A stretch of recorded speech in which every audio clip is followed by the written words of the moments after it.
মানুষ নয়, ভারতের মধ্যপ্রদেশে এবার চলছে পেঁয়াজের শেষকৃত্য।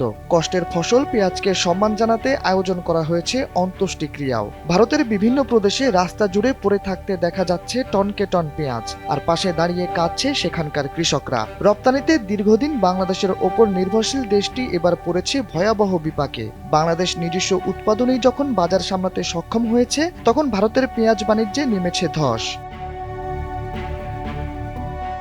একসময় পেঁয়াজের জন্য ভারতই ছিল বাংলাদেশের প্রধান ভরসা, কিন্তু সময় বদলে গেছে। এখন সেই ভারতের পেঁয়াজই পড়ে আছে রাস্তার ধুলাবালিতে, আর ক্রেতা মিলছে না 2 রুপিতেও। বাংলাদেশ এবার পেঁয়াজ আমদানি না করায় কৃষক ও ব্যবসায়ীরা ঠেকে গেছে অচল অবস্থায়। অন্যদিকে একই সময় ভালো দামে বিক্রি হওয়ায় স্বস্তির হাসি বাংলাদেশের কৃষকদের মুখে।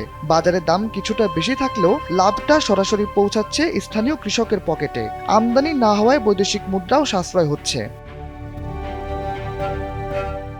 বাংলাদেশ গত অর্থবছরে উৎপাদন করেছে প্রায় ৩৬ লাখ টন পেঁয়াজ, যা দেশের বার্ষিক চাহিদার তুলনায় বেশি। এভাবেই উৎপাদন ধরে রাখতে পারলে খুব শিগগিরই বাংলাদেশ পেঁয়াজে স্বয়ংসম্পূর্ণ হয়ে উঠবে। মৌসুম শেষে আর তাকিয়ে থাকতে হবে না প্রতিবেশী দেশের দিকে। চাষিরা বলছেন, এমন দাম ও চাহিদা থাকলে তারা আগামী মৌসুমেও আরও বেশি জমিতে পেঁয়াজ চাষ করতে চান। উৎপাদন বাড়লে দাম যেমন নিয়ন্ত্রণে থাকবে, তেমনি আমদানি শূন্যের কোঠায় নেমে আসবে। কৃষি অর্থনীতিবিদরা বলছেন, আমদানির বিকল্প নীতি গ্রহণ ও সংরক্ষণ ব্যবস্থা আরও বিস্তৃত করতে পারলে বাংলাদেশ শুধু স্বয়ংসম্পূর্ণই নয়, রপ্তানিকারক দেশ হিসেবে আত্মপ্রকাশ করবে।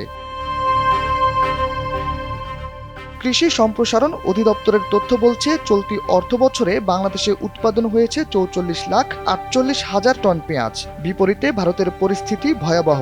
সীমান্তে আটকে থাকা প্রায় ৩০,০০০ টন পেঁয়াজ নষ্ট হয়ে যাওয়ায় নাসিক থেকে ২২ রুপি খরচ করে আনা পেঁয়াজ এখন মাত্র 2 রুপিতে পানির দরে বিক্রি করতে বাধ্য হচ্ছেন ব্যবসায়ীরা।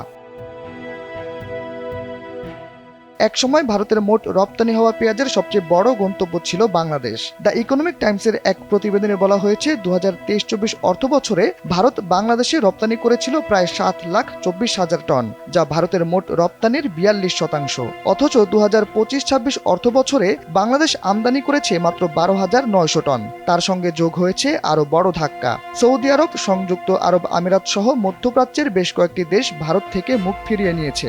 রপ্তানি নিষেধাজ্ঞা দিয়ে নিজেদের বাজার স্থিতিশীল রাখতে গিয়ে ভারত এখন হারাচ্ছে দীর্ঘদিনের ক্রেতা দেশগুলোকে। ফলে নয়াদিল্লির পেঁয়াজ বাজারে নেমেছে মন্দা। শাহরিয়ার আহমেদ, এনপিবি।